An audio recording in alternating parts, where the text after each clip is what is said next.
अस्सलाम वालेकुम वरहमतुल्लाहि वबरकात। अल्लाह के नाम से शुरू जो बड़ा मेहरबान और निहायत रहम करने वाला है। हमारे देश भारत में बैरिस्टर असदुद्दीन ओवैसी साहब मात्र इकलौते ऐसे लीडर हैं जो पूरे साल पार्लियामेंट में खड़े होकर भारत के छोटे से छोटा मुद्दा से लेकर बड़े से बड़े मुद्दे पर अपनी आवाज़ को बुलंद करते हैं। जब भी हुकूमत हमारे खिलाफ कानून बनाती है तो सदन में सबसे पहले कौन बोलते हुए नजर आते हैं? चाहे वो सीएए, एनआरसी का संविधान विरोधी कानून हो, या यूएपीए जैसा जालिमाना कानून हो, या फिर ट्रिपल तलाक का कानून हो, या कृषि कानून। इन सब कानूनों के खिलाफ सबसे बुलंद आवाज बैरिस्टर ओवैसी की थी। हमने कमजोरी के हक को लेकर संसद से सड़क तक कई मर्तबा आवाज उठाई है। हर मौके पर बैरिस्टर ओवैसी सदन में आपकी ही आवाज बने हैं। सीएए पर हमने बोला कि भारत में एक बहुत बड़ा तबका है जो संविधान को चाहता है, उसको मानता है। वो तबका कहता है कि सीएए गैर संवैधानिक है। मजहब के नाम पर कानून बनाकर समानता के उसूल का उल्लंघन किया गया है। भारत का एक बहुत बड़ा तबका सीएए को वापस करने की मांग करता है। जब महात्मा ने फाड़ा, मैं इस बिल को फाड़ता हूं, ये हिंदुस्तान को तोड़ने की कोशिश। हमने ट्रिपल तलाक के खिलाफ सदन में कहा कि ये बिल महिलाओं के खिलाफ है और ये उनके साथ नाइंसाफी है। बैरिस्टर ओवैसी ने देश के कोने कोने में ट्रिपल तलाक कानून के खिलाफ जलसे किए। मगर अगर कोई ट्रिपल तलाक कहेगा 3 साल की सजा, जबकि सुप्रीम कोर्ट ने कह दिया नॉन एस्ट, शादी नहीं टूटती। जब शादी नहीं टूटती तो किस बात की सजा देंगे आप? हमने कहा कि यूएपीए एक जालिमाना कानून है जिसका इस्तेमाल सिर्फ निर्दोष अल्पसंख्यकों, दलितों और असंतुष्टों को कैद करने के लिए किया जाता है। दशकों से हमारे युवाओं पर अत्याचार करने और उन्हें कलंकित करने इस्तेमाल किया जाता रहा है। जब दूसरे दल भाजपा के कानूनों का साथ दे रहे थे, तब बैरिस्टर ओवैसी एक मजबूत विपक्ष की भूमिका निभा रहे थे। बैरिस्टर असदुद्दीन ओवैसी साहब ने अब तक जो कुछ मशहूर मुद्दों पर आवाज़ बुलंद की जिस पर कोई पार्टी नहीं बोली, वो है आर्टिकल 370, कश्मीरी मुसलमानों की लिंचिंग, आदिवासियों का ज़मीन हड़पने वाला कांड और एनआरसी सीडब्ल्यूए जैसे बड़े बड़े मुद्दे। जब बैरिस्टर असदुद्दीन ओवैसी साहब पार्लियामेंट में खड़े होकर दहाड़ते हैं बीजेपी के खिलाफ, उसकी बोलती बंद कर देते हैं, संविधान के हित की बात करते हैं, तो मुसलमान बैरिस्टर ओवैसी साहब की प्रशंसा करते हुए नहीं थकता। पूरे भारत की मीडिया ओवैसी साहब की चर्चा करती है। मुसलमान प्राउड करता है कि हमारे देश में, हमारे धर्म में से, हमारे कौम में से एक ऐसा लीडर है जो बीजेपी को मुंह तोड़ जवाब देता है। लेकिन सडनली जैसे ही कोई इलेक्शन सामने आ जाता है, चाहे वो लोकसभा इलेक्शन हो, चाहे विधानसभा इलेक्शन हो, या चाहे फिर लोकल बॉडी इलेक्शन क्यों ना हो, तुरंत वही मुसलमान जो ओवैसी साहब की तारीफ कर रहे थे, वही मुसलमान ओवैसी साहब के लिए नफरत का इजहार करने लगते हैं। उन मुसलमानों को सो कॉल्ड सेक्युलर लीडर उनका ब्रेन वॉश करके उनके दिमाग में ये भर देती है कि ओवैसी साहब बीजेपी की बी टीम है। मुसलमान ओवैसी साहब की तारीफ कर रहे हैं, वो उसको वोट नहीं देना चाहता। ठीक इलेक्शन के टाइम में वही मुसलमान ओवैसी साहब को अपना दुश्मन और बीजेपी की बी टीम समझने लगता है। प्रदेश विधानसभा इलेक्शन 2022 अब बहुत नज़दीक है और इलेक्शन आने से पहले ही ओवैसी साहब को बीजेपी की बी टीम बताने की कोशिश में लग चुकी है कांग्रेस पार्टी। और इस बार असदुद्दीन ओवैसी साहब पर हमला करने वाले का नाम है दिग्विजय सिंह। सिंह ने ट्विटर पर ट्वीट करते हुए लिखा कि सोचने वाली बात तो यह है कि दोनों की विचारधारा एक है। उसने कहा कि मोदी और ओवैसी एक है। इस बात से भारत का कोई भी मुसलमान मुत्तफिक नहीं होगा कि मोदी और ओवैसी की विचारधारा एक है। बल एक पोस्ट में उसने लिखा है कि 7 साल में ओवैसी के घर में सीबीआई कभी नहीं पड़ी। हम सब जानते हैं कि भारत में असदुद्दीन ओवैसी साहब की छाप इतनी नीट एंड क्लीन है कि इनके खिलाफ कोई भी क्रिमिनल चार्जेस नहीं है। कभी किसी औरत ने छेड़खानी का केस नहीं किया, कभी किसी ने ये नहीं कहा कि इन्होंने किसी के खिलाफ गलत काम किया हो। तो सीबीआई की रेड उसके घर में पड़ती है जो चोरी करता है, उसके घर में पड़ती है, उसको जिसके पास कोई सबूत होता है, कोई एफआईआर होती है। बैरिस्टर ओवैसी साहब के खिलाफ कोई एफआईआर नहीं है। दूसरा ऑब्जेक्शन दिग्विजय सिंह ने यह किया कि कभी भी उसके भाषण पर कोई एफआईआर नहीं हुआ है। एक बयान निकाल कर दिखा दो। अगर कोई ओवैसी साहब के खिलाफ ऐसा कोई बयान निकाल कर दिखा देगा तो सबसे पहला एफआईआर मैं खुद करवाऊंगा।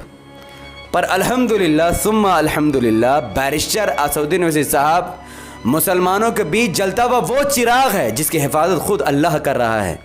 इन्होंने पोस्ट के आखिर में लिखा, आपने ध्यान दिया है, ये रिश्ता क्या कहलाता है। सबसे बड़ा सवाल कि कौन है बीजेपी की बी टीम, किसने 10 से भी ज्यादा राज्यों में बीजेपी की सरकार बनाई, सबसे ज्यादा बीजेपी को फायदा पहुंचाने वाली पार्टी कौन है, AIMIM या फिर कांग्रेस के 170 से भी ज्यादा विधायक मुसलमानों का वोट लेकर बीजेपी ज्वाइन कर चुके हैं, मुसलमानों के मुंह में तमाचा मार चुके हैं, जुम्मनों के मुंह में मूत कर वो लोग बीजेपी में चले गए। वो 170 विधायक जिन्होंने हर बार मुसलमानों को बीजेपी से डराया, हुकूमत बनाने की बात कही, मुसलमानों के साथ छल करके वो 170 कांग्रेसी विधायक बीजेपी में जा चुका और 10 से भी ज्यादा राज्यों में बीजेपी की सरकार बना चुके। तो क्या अब उत्तर प्रदेश का मुसलमान कांग्रेस से धोखा खाएगा?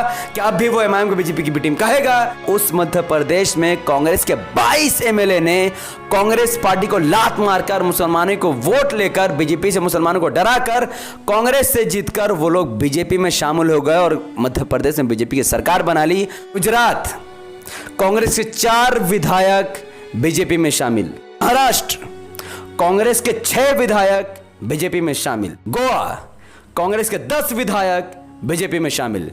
कर्नाटक, कांग्रेस के 16 विधायक बीजेपी में शामिल और उत्तराखंड के 9 एमएलए बीजेपी में शामिल। ये कुछ राज्य के नाम है और कुछ एमएलए के डिटेल मैंने आपको बताई, जहां पर कांग्रेस के एमएलए ने मुसलमानों को बीजेपी से डराया, मुसलमानों को कहा कि तुम्हारा इस्लाम खतरे में है, और फिर मुसलमानों को वोट लेकर मुसलमानों को मुंह में लात मारकर उनके वोटों के साथ, उनके विचारधारा के साथ, उनके फीलिंग के साथ खिलवाड़ करके उन कांग्रेसी विधायकों ने भाजपाकरण कर लिया और बीजेपी ज्वाइन करके बीजेपी की सरकार बनाती है। आज मध्य प्रदेश, गुजरात, महाराष्ट्र, गोवा, कर्नाटक, उत्तराखंड में कांग्रेस की मदद से बीजेपी की सरकार बनी हुई है और आज इसी पार्टी का एक नेता दिग्विजय सिंह ओवैसी साहब को बीजेपी की बी टीम कहते हुए नहीं थकता है। इतना सा जुमला आजम खां बोलता है तो जेल चला जाता है। हम बचे हैं, हमें बचाया ही जा रहा है। वो जानते हैं अगर हमने यहाँ अपने कैंडिडेट नहीं उतारे तो हमारी सीबीआई जांच हो जाएगी, हमारे कॉलेज बंद हो जाएंगे, हमारी यूनिवर्सिटी बंद हो जाएंगी, हमारे मेडिकल कॉलेज बंद हो जाएंगे। उन बेचारों की मजबूरियां है यहाँ उतरने की। मौलाना जर्जिस का ये बात सरासर झूठ है कि आजम खान को जल्द सिर्फ इसलिए हुई क्योंकि उन्होंने मोदी या बीजेपी को गाली दी है। यह सरासर झूठ है। आजम खान जेल क्यों गया है इसके बारे में आप नेट पर सर्च कर सकते हैं, उनके परिवार वालों से मिल सकते हैं। वो ज़मीन का विवाद है और जो विवाद आजम खान के ऊपर है वो मुलायम सिंह यादव, अखिलेश यादव, यादव परिवार के लिए भी है। लेकिन हाँ, जेल सिर्फ आजम खान गया क्योंकि आजम खान साहब गलत शख्स की लड़ाई कर रहे थे, गलत पार्टी के साथ होकर वो लड़ रहे थे। जहाँ तक ओवैसी साहब की बात है, मैंने पहले ही कहा कि ओवैसी साहब के खिलाफ कोई भी क्रिमिनल केसेस नहीं है। यहाँ पर मौलाना जर्जिस कह रहा है कि सीबीआई की रेड आखिर क्यों नहीं पड़ती, वहां पर दिग्विजय सिंह कह रहा है कि सीबीआई की रेड क्यों नहीं पड़ती। तो अब मैं पूछता हूं जुम्मन मुसलमानों और ख़ास करके मौलाना जर्जिस साहब से कि जो बात आप कह रहे हैं वही बात दिग्विजय सिंह भी कह रहा है। आखिर मौलाना जर्जिस किसके साथ खड़े हैं? उस समाजवादी पार्टी के साथ खड़े हैं जिस समाजवादी पार्टी की सरकार उत्तर प्रदेश में थी। फिर भी 2014 में मुजफ्फरनगर का दंगा हुआ और हजारों मुसलमानों को घर से बेघर कर दिया गया। कितने ही मुस्लिम लड़कियों के साथ बलात्कार किया गया। 1 महीने तक हजारों मुस्लिम परिवार कब्रिस्तान में रहने पर मौजूद थे। उस वक्त भी आजम खान मंत्री थे, अखिलेश यादव चीफ मिनिस्टर था। तब कहां था ये मौलाना, कहां थे मौलाना जर्जिस? तब क्यों नहीं कहा कि आजम खान या फिर अखिलेश यादव बीजेपी की बेटे में? क्यों नहीं कहेंगे ये लोग? क्यों? क्योंकि सबका अपना मफाद है। कौन कौम के लिए लड़ेगा? कौन देश के लिए लड़ेगा? किसके पास इतना वक्त है? तो पूछो मौलाना जर्जिस साहब से, बाबरी मस्जिद का दरवाजा खोलने वाला कौन है?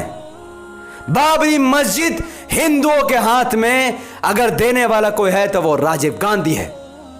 मूर्ति पूजा अंदर में करवाने वाला कोई है तो वो राजीव गांधी, और वो कांग्रेस का लीडर था। किस कांग्रेस की बात कर रहे हैं आप? और किस समाजवादी पार्टी का समर्थन कर रही है मौलाना जर्जिस? पूछो कोई जाके मौलाना जर्जिस से। जब राम मंदिर और बाबरी मस्जिद का मुद्दा आया तो सिवाय भारत के इकलौती पार्टी एमआईएम ने इसके बारे में खड़े होकर बाबरी मस्जिद का साथ दिया और राम मंदिर के खिलाफ बात की। और उस समाजवादी पार्टी का समर्थन करने वाले मौलाना जर्जिस साहब से पूछो कि राम मंदिर का खुला समर्थन किया अखिलेश यादव ने, बाबरी मस्जिद की खुलकर मुखालिफत की अखिलेश यादव ने। राम मंदिर का खुला समर्थन किया राहुल गांधी प्रियंका गांधी ने, और बाबरी मस्जिद के खुली मुखालिफत की प्रियंका गांधी और सोनिया गांधी ने। भारत का कोई एक ऐसी पार्टी उठाकर बता दो जिसने बाबरी मस्जिद के हित में एक लफ्ज भी कहा हो, बल्कि सबने सरेंडर किया, बीजेपी की विचारधारा को तस्लीम किया और सबने मुसलमानों का वोट लेकर राम मंदिर का समर्थन किया। ऐसे मुसलमानों को बेवकूफ बनाना बहुत मुश्किल है, जो लोग सोशल मीडिया के माध्यम से, न्यूज के माध्यम से अपनी विचारधारा की लड़ाई लड़ना शुरू कर चुके हैं, और वो लोग ओवैसी साहब को अपना लीडर मान चुके हैं, क्योंकि ओवैसी साहब ही भारत के एक मात्र लीडर है जिसने मुसलमानों के हर मुद्दे पर बीजेपी की बोलती बंद की है और हर मुद्दे पर आवाज उठाई है। राम मंदिर का समर्थन करने वाले को वोट देकर मैं अपना ईमान दांव में नहीं लगा सकता, और उत्तर प्रदेश के मुसलमान भी राम मंदिर जैसे चीजों पर समर्थन करने वाले कांग्रेस एसपी को समर्थन नहीं देगी, और जो देंगे वो अपना ईमान का सौदा खुद करेंगे, मैं नहीं। बाबरी मस्जिद जहां थी वही रहेगी इंशाअल्लाह, तब जब एमआईएम की सरकार बनेगी। हमारी जमीन हमसे छीनने वालों का साथ दिया अखिलेश यादव ने, हमारी जमीन हमसे छीनने वालों का साथ दिया प्रियंका गांधी ने, हमारी जमीन हमसे छीनने वालों का साथ दिया राहुल गांधी ने। क्या किसी ने राम मंदिर के खिलाफ बोला या बाबरी मस्जिद के साथ बोला? बताओ कोई नेता का बयान। क्या ममता बनर्जी ने कहा, शरद पवार ने कहा, किसने कहा? किसी ने हमारा साथ नहीं दिया। ये तमाम सो कॉल्ड लीडर जिन्होंने मुसलमानों का वोट खाया लेकिन बाबरी मस्जिद के नाम पर खामोश रही और खुलकर राम मंदिर का समर्थन किया। शर्म आने चाहिए मौलाना जजिस को, जो ऐसे सो कॉल्ड सेक्युलर लीडरों के लिए ऐसे शख्स को बदनाम कर रहा है जो 5 वक्त नमाज पढ़ता है, रमजान के रोजे रखता है, एक अल्लाह के लिए, एक अल्लाह की इबादत करता है और न्याय के लिए लड़ रहा है, संविधान के लिए लड़ रहा है, हिंदू के लिए भी लड़ रहा है, मुसलमान के लिए भी लड़ रहा है। मेरा काम था आप तक बातों को पहुंचाना। अब आपका काम है कि मौलाना जर्जिस तक और दिग्विजय सिंह जैसे सपोर्टरों तक इस वीडियो को पहुंचाना, ताकि मुसलमानों की आंख खुल सके कि कैसे मुसलमानों को बड़े बड़े धोखे दिए जा रहे हैं। YouTube का एल्गोरिदम कहता है कि जब किसी वीडियो को लोग लाइक कर देते हैं, इंस्टेंट लाइक, तुरंत एकदम वीडियो दिखाने लाइक मारती है, और जब किसी वीडियो के लिंक को व्हाट्सएप, फेसबुक, इंस्टाग्राम में शेयर किया जाता है, जब किसी वीडियो पर लोग धड़ाधड़ कमेंट करते हैं, यूट्यूब ऐसे वीडियो को लाखों लोगों तक पहुंचा देता है। इस वीडियो को लाखों लोगों तक पहुंचाने के लिए इस वीडियो को लाइक कीजिए, इसके लिंक को व्हाट्सएप, फेसबुक, इंस्टाग्राम में शेयर कीजिए, अपनी बातों को कमेंट पर रखिए कि आप किसके साथ हैं, मौलाना जजिस के साथ, दिग्विजय सिंह के साथ, राहुल गांधी, प्रियंका गांधी, अखिलेश यादव, मायावती के साथ, या फिर आपके मुद्दे को उठाने वाले AIMIM के नेता बैरिस्टर असदुद्दीन ओवैसी के साथ। कमेंट पर अपनी बात को जरूर रखें। हमारे YouTube चैनल द पॉलिटिकल को सब्सक्राइब कीजिए, बेल आइकन को हिट कीजिए और मुझे अपनी दुआ में याद रखें। बहुत बहुत शुक्रिया। अस्सलाम वालेकुम रहमतुल्लाहि व बरकातहू। अल्लाह के सलाम, तेरे रहमत बरकात और तमाम भाई और बहनों पर हो। मैं अल्लाह हबीब।